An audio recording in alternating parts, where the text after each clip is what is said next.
ఏ నగరానికి చెందిన AI startup అయిన సర్వం ఏఐ తన తాజా టెక్స్ట్ టు స్పీచ్ మోడల్ అయిన బుల్బుల్ V2ను ప్రారంభించింది.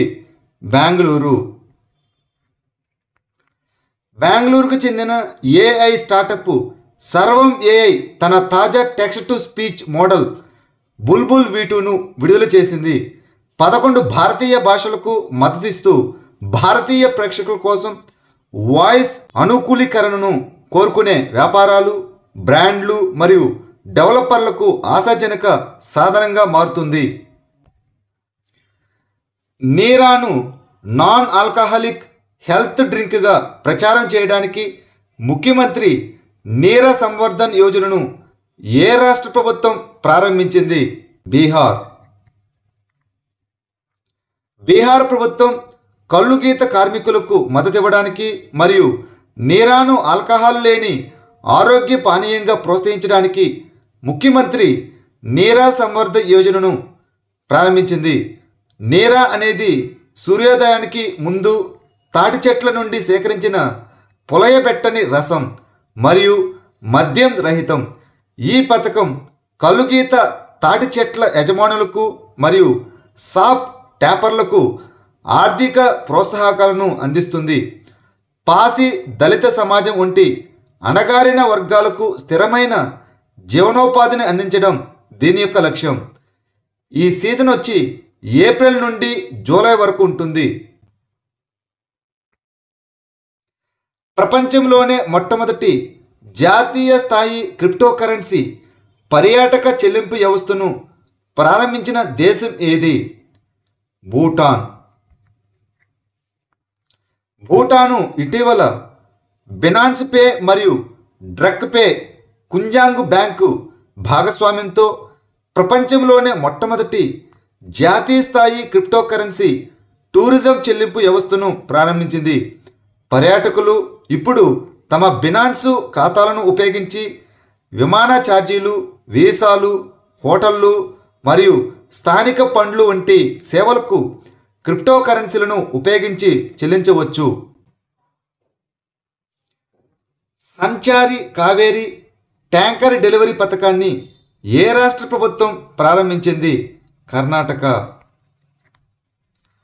బెంగళూరులో GPS ట్రాక్ చేయబడిన ట్యాంకర్లను ఉపయోగించి స్వచ్ఛమైన తాగునీటిని సరఫరా చేయడానికి బెంగళూరు నీటి సరఫరా మరియు మురుగునీటి బోర్డు సంచారి కావేరి పథకాన్ని ప్రారంభించింది. ఈ పథకం కింద 4000 లీటర్ల ధర ₹660, 6000 లీటర్ల ధర ₹740 మరియు 12000 లీటర్ల ధర ₹1290. 2 కిలోమీటర్కి మించి డెలివరీలకు అదనపు ఛార్జీలు ఉంటాయి. Kaverian wheels app real time booking, tracking మరియు OTP ఆధారిత డెలివరీల ధృవీకరణను అనుమతిస్తుంది.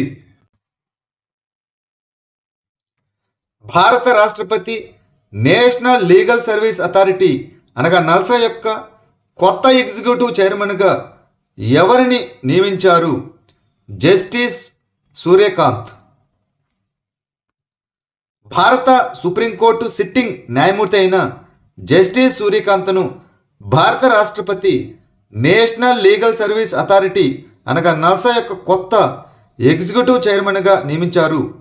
జస్టిస్ కాంత్ ఇప్పుడు ఉచిత న్యాయ సహాయం అందించడం మరియు నిరుపేదలకు న్యాయం పొందడాన్ని ప్రోత్సహించడం అనే జాతీయ లక్ష్యానికి నాయకత్వం వహిస్తారు.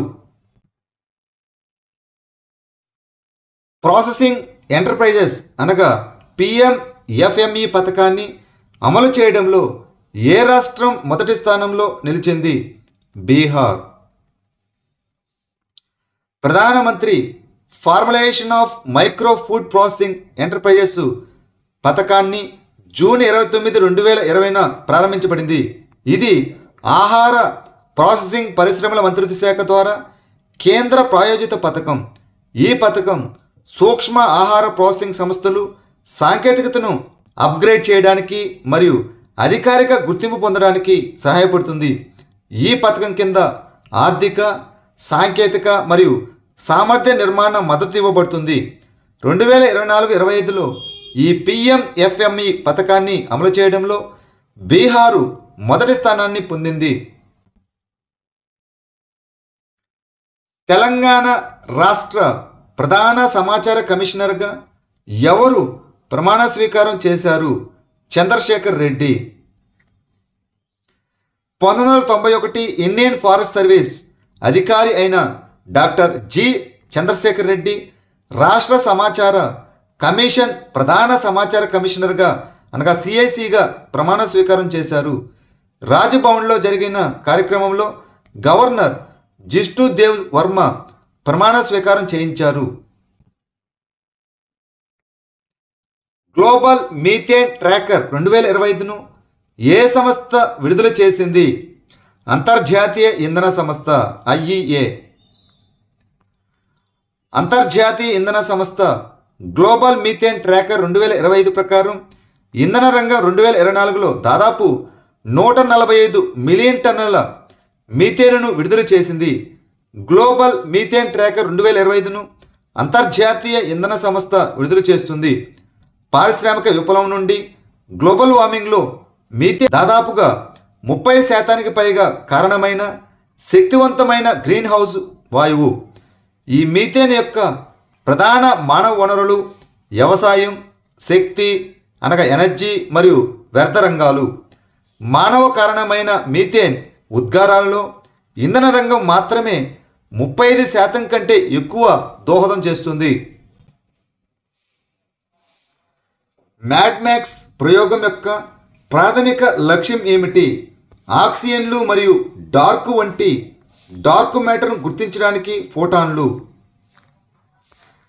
మ్యాడ్ మ్యాక్స్ సహకారం ఇటీవల ప్రోటోటైప్ డిటెక్టర్ని ఉపయోగించి డార్క్ ఫోటాన్ల కోసం చేసిన శోధన యొక్క మొదటి ఫలితాలను ప్రచురించింది. మ్యాడ్ మ్యాక్స్ అంటే మ్యాగ్నెటైజ్డ్ డిస్క్ మరియు మిర్రర్ యాక్సియన్ ఎక్స్పెరిమెంటు. ఇది ఆక్సిజన్లు మరియు డార్క్ ఫోటాన్లు వంటి డార్క్ మ్యాటర్ కణాలను గుర్తించడంపై దృష్టి సారించిన పరిశోధన ప్రాజెక్టు. ఇటీవల 10వ అంతర్జాతీయ వాణిజ్య ప్రదర్శన ఎక్కడ జరిగింది? నేపాల్.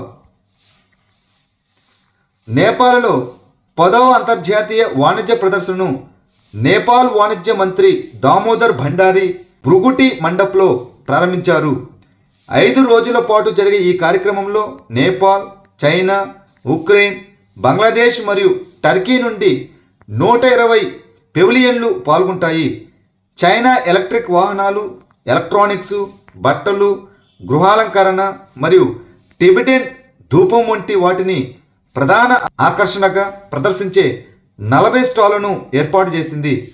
నేపాల్ చెక్క శిల్పాలు, ఆభరణాలు, ఆచార వస్తువులు, హిమాలయ మూలికలు, టీ, కాఫీ, సుగంధ ద్రవ్యాలు, ప్రాసెస్ చేసిన వ్యవసాయ ఉత్పత్తులు మరియు నేపాల్లో తయారు చేసిన దుస్తులు ఉన్నాయి.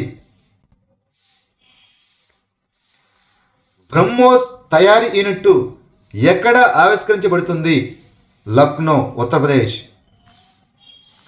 100 క్షిపణుల వార్షిక సామర్థ్యం కలిగిన బ్రహ్మోస్ తయారీ యూనిట్ లక్నోలో ప్రారంభించబడింది. మే 11, 2025న రక్షణ మంత్రి రాజ్నాథ్ సింగ్ లక్నోలోని ఉత్తరప్రదేశ్ డిఫెన్స్ ఇండస్ట్రియల్ కారిడార్లో బ్రహ్మోస్ సూపర్సోనిక్ క్షిపణి ఉత్పత్తి కేంద్రాన్ని వర్చువల్గా ప్రారంభించారు. 300 కోట్ల రూపాయల పెట్టుబడితో నిర్మించబడిన ఈ యూనిట్ ఏటా 80 నుంచి 100 బ్రహ్మోస్ క్షిపణులను తయారీ లక్ష్యంగా పెట్టుకుంది. రష్యాలోని మాస్కోలో జరిగిన 80వ విజయ ఉత్సవ్ వేడుకలో భారతదేశానికి ఎవరు ప్రాతినిధ్యం వహించారు? సంజయ్ సేత్. భారత ప్రభుత్వ రక్షణ మంత్రిత్వ శాఖ సహాయ మంత్రి అయిన సంజయ్ సేత్ 2025 మే 9న రష్యాలోని మాస్కోలో జరిగిన 80వ విజయ దినోత్సవ వేడుకలకు భారతదేశం తరపున ప్రాతినిధ్యం వహించారు. ప్రధానమంత్రి నరేంద్ర మోదీ మొదట హాజరు కావాల్సి ఉంది, కానీ పహల్గామ్ ఉగ్రవాద దాడి ఘటన కారణంగా హాజరు కాలేకపోయారు మరియు సంజయ్ సేత్ను పంపారు. 2వ ప్రపంచ యుద్ధంలో నాజీ జర్మనీపై సోవియట్ యూనియన్ అనగా ప్రస్తుతం రష్యా సాధించిన విజయానికి గుర్తుగా ప్రతి సంవత్సరం మే 9న మాస్కోలోని రెడ్ స్క్వేర్లో విజయ దినోత్సవాన్ని జరుపుకుంటారు. ఇటీవల వార్తలో కనిపించిన ఇండియన్ ప్యాంగోలిన్ యొక్క ఐయుసిఎన్ స్థితి ఏమిటి? అంతరించిపోతున్నాయి. ప్యాంగోలియన్లు ఉష్ణమండల అడవులు, గడ్డి భూములు మరియు పొలాల్లో తరచుగా ప్రజల దగ్గర కనిపించే కీటకాలను తినే క్షీరదాలు. ఈ ప్యాంగోలియన్లు ఇవి చీమలు మరియు చెదపురుగులను తింటాయి. తెగుళ్లను నియంత్రించడంలో మరియు నేలను మెరుగుపరచడంలో సహాయపడతాయి. సాంప్రదాయ వైద్యంలో ఉపయోగించే వాటి మాంసం మరియు పులుసుల కోసం ప్యాంగోలియన్లను వేటాడుతున్నారు. International union for conservation of nature అనగా ఐయుసిఎన్ రెడ్ లిస్టులో భారతీయ ప్యాంగోలిన్ అంతరించిపోతున్న జంతువులుగా మరియు చైనీస్ ప్యాంగోలిన్ తీవ్రంగా అంతరించిపోతున్న జంతువులుగా జాబితా చేయబడ్డాయి. టేకు ప్రధానంగా ఏ రకమైన అడవిలో పెరుగుతుంది? తేమతో కూడిన ఆకురాల్చే అడవిలో. భారతదేశంలో టిష్యూ కల్చర్ టేకును అధిక దిగుబడినిచ్చే, వేగంగా తిరిగి వచ్చే పరిష్కారంగా ప్రచారం చేస్తున్నారు. ఇది షిప్ బిల్డింగ్, ఫర్నిచర్ మరియు ఫ్లోరింగ్లో ఉపయోగించే విలువైన ఉష్ణమండల గట్టి చెక్క. ప్రపంచంలో నాటబడిన టేకు అడవులలో భారతదేశం 35% కలిగి ఉంది. ఆసియా ప్రపంచ టేకు వనరుల్లో 95% కంటే ఎక్కువ వాటాను అందిస్తున్నది. FAO global teak resources and market assessment 2022 ప్రకారం మధ్యప్రదేశ్ మరియు మహారాష్ట్రలో స్థానిక టేకు అడవులు అత్యధికంగా ఉన్నాయి.